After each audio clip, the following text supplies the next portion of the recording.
በአማራ ክልል በቀጠለው ጦርነት የተገደለው ህዝብ ብዛት ከፍተኛ ነው ሲል ዓለም አቀፉ የሚዲያ ተቋም ኤኤፍፒ ዘግቧል።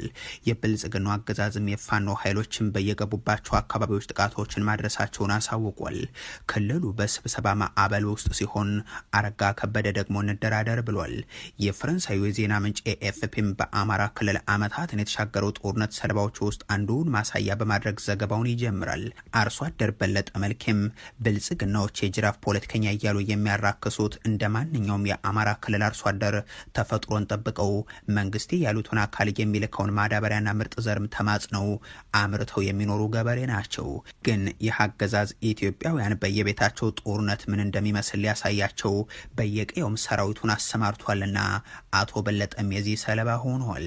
በአማራ ክልል በኢትዮጵያ መከላከያ ሰራዊትና የፋኖ ኃይሎች መካከል የሚደረጉ ውጊያዎች መፈናፈኛ ያሳጧቸው ሰላማዊ ዜጎች የጥቃት ሰለባዎች ናቸው ይላል ኤኤፍፒም።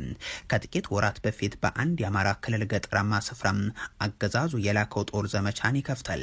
የፋኖ ኃይሎችም የአጻፋ ምላሽን ይሰጣሉ። በዚህ መካከል ግን በራቸው ድረስ ምርጥ ዘር ሳይሆን የጥይት ባሩድ የተላከባቸው አርሶ አደር በለጠም በነበረው ውጊያ ቆስለው አዲስ አበባ ስለመታከማቸው ያነጋገራቸው የፈረንሳዩ የዜና ወኪል ዘግቧል። በአካባቢያቸው በነበረው ውጊያ መሀል የቆሰሉት አቶ በለጠም አዲስ አበባ ሕክምና ከተደረገላቸው በኋላ እግራቸው መንቀሳቀስ ባለመቻሉ መቆረጡን ያስረዳሉ። በሰቆቃ ተውጭ ያነባው እናም እግሬን ቆረጡት ሲሉም ይገልጹታል።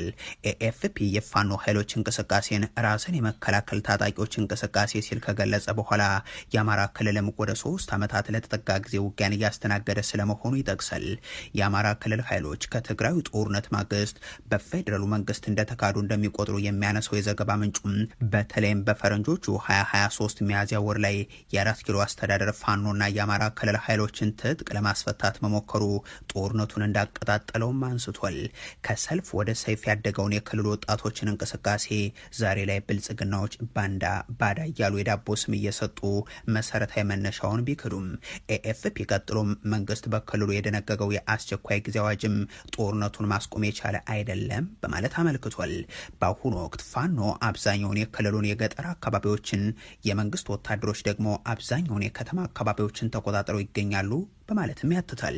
የውጭ ሀገራት ኤምባሲዎች በውጊያውና በገታው ስጋት የተነሳ ዜጎቻቸው እንዳይጓዙ በመከሩባቸው ቦታዎች ላይ ጦርነቱ በቂ ይፋዊ መረጃ ለመኖሩን የጠቀሰው የዜና ወኪሉ ምንም እንኳን የሟቾች ቁጥር በይፋ ባይገለጽም እንደ ዜና አውታሩ ገለጻ ግን ከፍተኛ በሚባለው ደረጃ ላይ ያለ ነው።